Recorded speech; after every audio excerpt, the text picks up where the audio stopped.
Assalamualaikum warahmatullahi wabarakatuh. Merdeka. Pemirsa tercinta yang dirahmati Allah, Tuhan Yang Maha Esa bersua kembali di kanal Hikmatologi. Monolog sederhana mengajak diri kita masing-masing berpikir kian melembut, cerdas, dewasa, bijaksanakan hati nurani berdasar kitab suci agama kepercayaan yang kita yakini. Tentu saja upaya serius terus-menerus tak kenal putus untuk menghayati, mempedomani, mengamalkan Pancasila niscaya dalam kehidupan sehari-hari. Termasuk di dalamnya ketika kita menerapkan, mempraktekkan Atibum Nabawi, prophetic medicine, atau kedokteran Nabawi, maka salah satunya kita berarti sekaligus mengamalkan nilai luhur ketuhanan Yang Maha Esa. Dan nilai luhur ketuhanan Yang Maha Esa itu ketika kita belajar bersyukur dengan menjunjung tinggi peradaban, tak menistakan peradaban yang lain, maka minum wedang kopi atau yang lebih populer ngopi satu di antaranya. Ada apa dengan ngopi?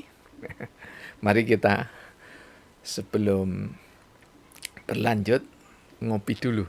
Ya. Kami sangat senang ketika ngopi ya, sebelum rekaman pagi maupun malam seperti ini ya, disuguhkan oleh istri tercinta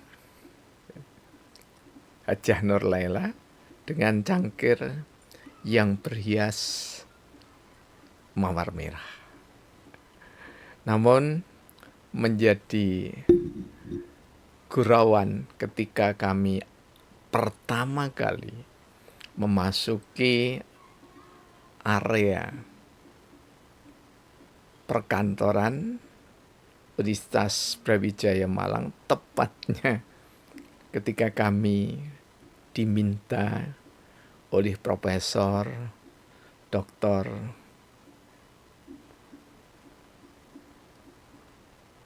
yang menjadi direktur di Pasca Sarjana, yaitu Bapak Sumarno, ya. Maka ketika kami ngopi tidak lazim bagi teman-teman di Pasca Sarjana. Mengapa? Karena ketika kami ngopi, maka begitu hangat panas seperti ini, maka langsung kami habiskan. Mari kita ngopi. Dan selanjutnya setelah kami ngopi nanti bersama panjenengan kita akan berbicara kopi antara halal dan haram. Bismillahirrahmanirrahim.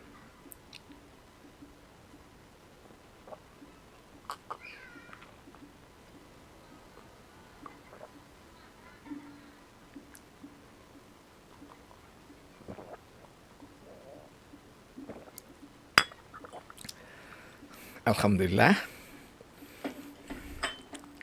Ini betul-betul habis ya. Karena memang ada beberapa teknik untuk minum kopi. Ada yang satu cangkir begini sambil merokok ya. Merokok itu sehat, dan orang yang tidak merokok juga sehat. Tetapi yang aslinya ahli rokok kemudian tidak merokok nyaris pasti ya. Sebagian besar 90% lebih sakit. Nah, apa yang harus kita bicarakan ketika kita ini ngopi? Ngopi nampaknya sederhana. Ketika kami hidup di pedesaan, ya, pagi-pagi sekali ngopi. Kemudian ketika kami kuliah kerja nyata 3 bulan plus sembari riset ditambah 1 bulan, jadi 4 bulan. Mulai Oktober, November, Desember, kemudian Januari. Oktober sampai Desember 1983 dan Januarinya 1984. Ketika pagi-pagi sekali, maka kami menyaksikan penuh keheranan. Karena mohon maaf, ya, saudara-saudara kami, bapak-bapak kami yang ada di desa Purworejo, kecamatan Tembelang, Kabupaten daerah tingkat Jombang, sambil bahasa Jawanya kemul-kemul sarung, ya, sambil berselimut sarung, kemudian nongkrong sembari merokok, ya, menunggu sajian ketan dan kopi. Inilah yang dalam tanda petik diharamkan. Jadi ngopi pagi, ya, atau ngopi sebelum minum minimal air putih itu sangat tidak direkomendasikan di dalam sistem At-Thibun Nabawi dan termasuk kedokteran konvensional modern sekarang ini. Karena kalau kita ngopi belum ada isinya apapun, yang lebih recommended, lebih disarankan adalah minum air putih sebelum gosok gigi, ya, bangun tidur, kemudian kita zikir, istighfar, ya, seperti yang ada di tengah gambar kami ini, ya. Setelah istighfar kemudian berdoa, setelah berdoa bergegas menuju tempat tersedianya air dan syukur kalau air itu hangat, kurang lebih sama dengan suhu badan kita antara 35-37 derajat Celcius. Minum 1 gelas, ada yang menyarankan 2 gelas, silahkan. Setelah itu makan pisang ataupun buah lainnya yang kita suka. Sangat tidak disarankan jika kita memakan buah durian, ya, di pagi buta itu. Setelah makan pisang atau buah, ya, termasuk kita bisa makan pepaya ataupun buah naga, ya, minum kopi sangat dianjurkan, halal. Jadi haramnya tadi ketika kita belum diisi dengan air putih dan buah, jika perut kita itu cukup sensitif menerima kafein dari kopi, maka dalam rentang waktu pendek ataupun panjang, kita akan mudah terkena sakit perut, nyeri lambung, mudah sendawa, sembelit, dan seterusnya. Termasuk di dalamnya justru kita mudah pening ataupun pusing. Namun menjadi halal setelah kita minum air putih dan makan buah, ya. Pisang cukup 1 saja, tidak perlu 1 sisir gitu, ya. Cukup 1, ya. Untuk apa minum kopi itu, ya? Dan bagaimana caranya minum kopi yang benar, ya? Atau kita masuk ke bagaimana caranya minum kopi yang benar. Kita takar saja kopi itu disarankan untuk disaring kalau kopi tubruk, ya. Ketika badan seseorang itu antara 40 sampai 45, maka kopi yang disarankan itu 100 mg. Mudahnya itu, ya. Jadi 1 sendok teh. Kemudian jika usia, bukan usia, ya. Jika bobot kita itu kurang lebih 50-an, maka 2 sendok. Jika kita 60, bisa sampai dengan 2 sendok setengah. Dan jika bobot kita 80-an, ya, seperti saya begini ya, itu kurang lebih 175 miligram atau ya kurang lebih 3 sendok teh. Jika bobot kita 90, itu kurang lebih 4 sendok teh. Demikian seterusnya, jika bobot Anda 100, maka 250. Jadi kalau 250 ya kurang lebih 3, 4, 5 sendok teh. Ya, beres begitu ya. Dan jika bobotnya di atas 100, yaitu 135, 140, maka 300 mililiter. Ya, jadi kurang lebih sekitar 3 sendok begitu ya, gitu ya. Dan ukuran-ukuran itu adalah berdasarkan hasil riset gitu ya. Jadi kami lupa nama penulis risetnya, itu suami istri insya Allah ya. Itu dari Amerika, terbaru tahun 2000-an ya. Yang sudah pernah kami sampaikan di tahun 2009 sampai 2014, karena Tibum Nabawi itu di Radio Mas FM, Embun Pagi Agama Islam dulu, bersambung ya. Maka minum kopi yang baik itu pengaruhnya sangat besar bagi kesehatan kita. Ya. Untuk apa sajakah minum kopi itu? Setidaknya dalam penelitian The Miracle of Caffeine, ya. Nanti Anda bisa googling itu ya. Saya lupa bawa bukunya, ada bukunya di bawah sana ya. Satu, yang pertama adalah memperbaiki suasana batin. Makanya kenapa kalau sebelum siaran atau sebelum ngajar kami itu ngopi dulu kalau pas tidak puasa ya. Itu supaya kita nyaman gitu ya. Bertemu dengan mahasiswa itu nyaman. Ketika kita dialog dengan jamaah, bertemu jamaah juga lebih nyaman. Sambil ngopi, sambil setidaknya diiringi dengan basmalah, kemudian zikir dalam hati. Kemudian yang kedua, mempercepat respon. Jadi kalau ditanya itu gampang tanggap begitu ya. Apa seluruh pertanyaan? Ya, tanggap itu tidak selalu mampu memberi jawaban yang baik dan benar.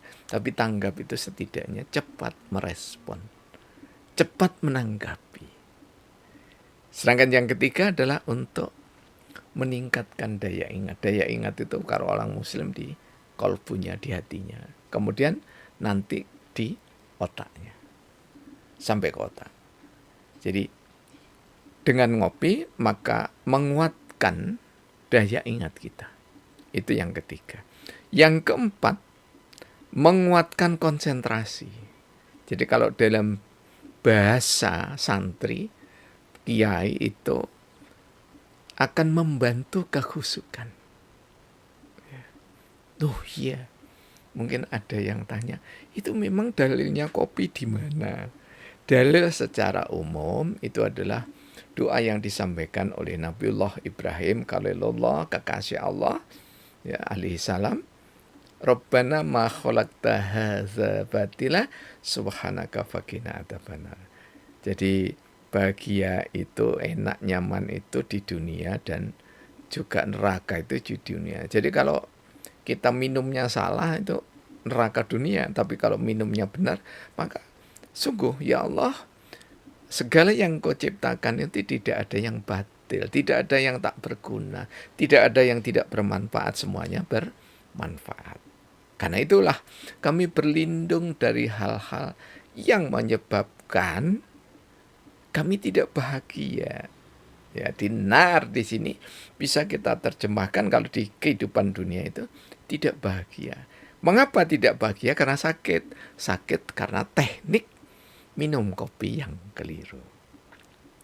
Kemudian yang kelima, menajamkan logika. Logika itu berkaitan dengan brains, ya, dengan otak. Ya. Jadi kalau berkaitan dengan konsentrasi, ya, itu dengan kolbu. Kalau logika ini kami lebih memahami dengan kegiatan-kegiatan ilmiah otak kita. Jadi siapa yang rajin minum kopi paling tidak 2-3 kali sehari, ya, dengan pola seperti yang saya sampaikan tadi, insya Allah logikanya semakin tajam. Kalau mahasiswa belajar semakin bagus, santri belajar semakin bagus, ya. Calon-calon suster, calon-calon biarawati, ya, calon romo, calon frater, itu bagus, ya. Gitu. 6. Meningkatkan ketahanan otot dan kapasitas paru. Jadi orang yang kepingin parunya sehat itu minum kopi, ya, yang benar.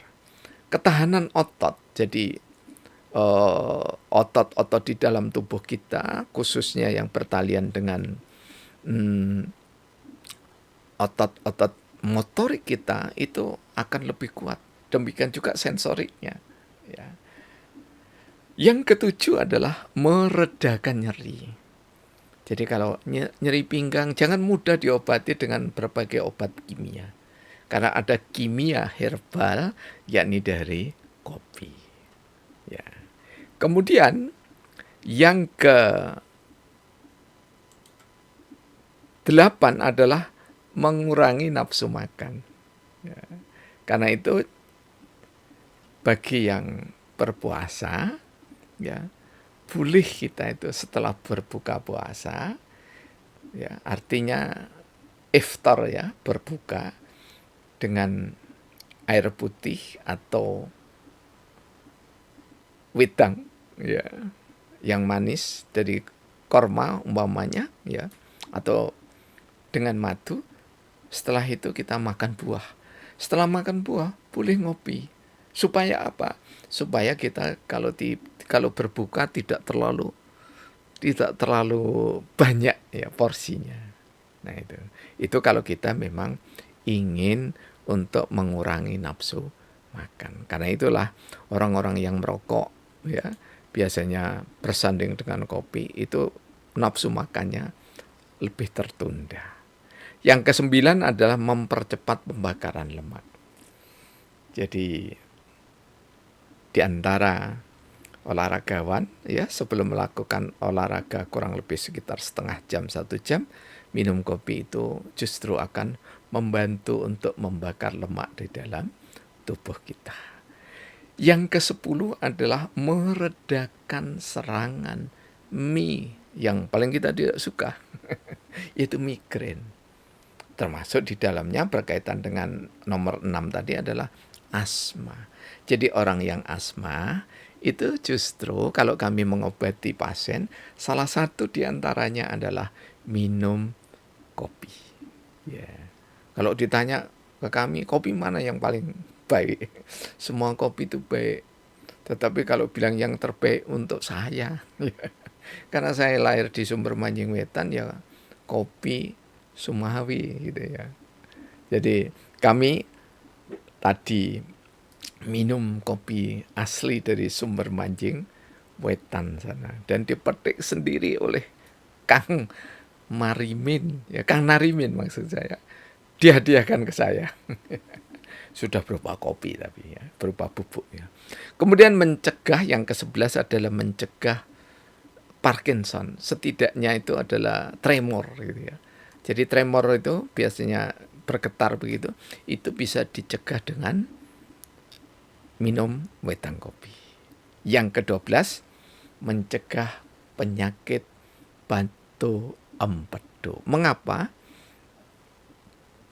Karena biasanya orang yang minum kopi dengan bagus, maka buang air atau kencingnya itu juga lancar. Ya. Yang ke-13, membantu kesehatan mental. Jadi bukan saja rokok yang ada selera pemberaninya ya, tapi minum kopi itu juga bagus untuk mental kita. Jadi bagi olahragawan, bagi anak-anak kita yang mau tanding, olimpiade, matematika, dan seterusnya, sangat disarankan untuk minum kopi. Yang ke-14, membantu kesehatan fisik. Jadi lebih bugar. Mengapa tadi kok saya malam-malam begini? Mohon maaf. Malam-malam begini ngopi. Supaya esok kita mohon sama Allah, esok kita lebih bugar.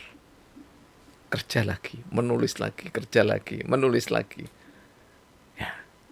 Dan yang ke-15, nampak. Apa yang nampak? Orang yang minum kopi itu karena mentalnya bagus, karena imunitasnya bagus, maka terkesan lebih muda. Ya. Lebih muda itu tidak berarti apa itu ketika usia 60 kinclong seperti 30, tidak demikian. Ya. Tapi suasana batin yang nyaman, karena tadi di atas ya, itu akan membantu aura wajah kita sumringah. Katanya anak-anak muda, perempuan itu glowing gitu ya. Kemudian yang ke-16 adalah efek negatif sangat minimal. Jadi saya kalau menyarankan itu, kopi tidak bagus untuk mata. Mengapa? Ya kalau diteteskan di mata ya tidak bagus. Jadi efeknya sangat minimalis sekali. Jadi jika ada yang tidak terbiasa minum kopi, maka minumlah separuh dari yang kami anjurkan tadi ya, yaitu kurang lebih ya setengah cangkir, kemudian kopinya setengah sendok teh, dan setelah diaduk boleh pakai gula kalau menurut kami, asal tidak berlebihan ya. Kemudian disaring. Ini kalau kopi tubruk seperti itu sebaiknya. Dan yang terakhir, yang ke-17 adalah menguatkan terjaga. Jadi kalau esok pagi kita berpuasa ya, maka bangun jam 2, silahkan minum kopi seperti yang kami sampaikan tadi.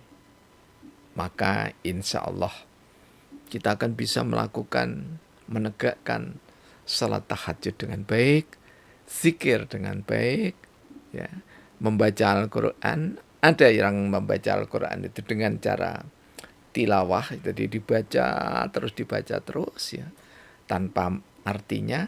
Ada yang dibaca dengan artinya, ada yang dibaca tidak terlalu panjang tapi dengan tafsirnya. Ada yang dibaca kemudian diguratkan dalam bentuk tulisan. Semuanya punya keunggulan ya. Dan keunggulan-keunggulan itulah yang membuat kita bahagia. Semoga kita makin memahami cara minum kopi dan ada ilmu tentang minum kopi, maka kita lebih sehat, jiwa raga kita. Indonesia lebih sehat, dunia lebih sehat. Ya. Man arada dunya fa'alaihi bil ilmi, wa man arada al-akhirah fa'alaihi bil ilmi, wa man aradahuma fa'alaihi bil ilmi. Jadi ingin bahagia, nyaman, sejahtera, nikmat dalam jiwa raga, maka dengan ilmu di dunia. Ketika kita ingin hidup di dunia, di akhirat itu bahagia dengan ilmu.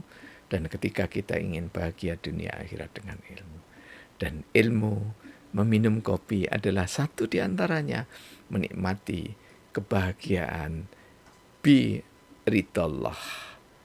Terima kasih, dan atas hikmat rahmat Allah, kanal hikmatologi ada, dan atas kunjungan Anda, ya, apapun bentuknya, maka itu mendorong kami untuk senantiasa bisa di tengah-tengah Anda.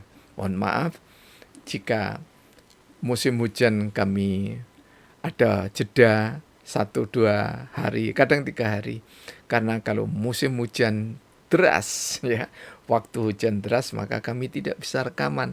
Karena kami ada di lantai 2 di ruang perpustakaan kami yang kecil ini, ya, sederhana ini, dan belum ada peredam. Sehingga kalau kami rekaman maka bercampur dengan suara hujan deras itu. Karena itulah kami menikmati rahmat Allah dengan libur. Terima kasih. Wassalamualaikum warahmatullahi wabarakatuh. Merdeka. Praktek biologi dan bersyariat.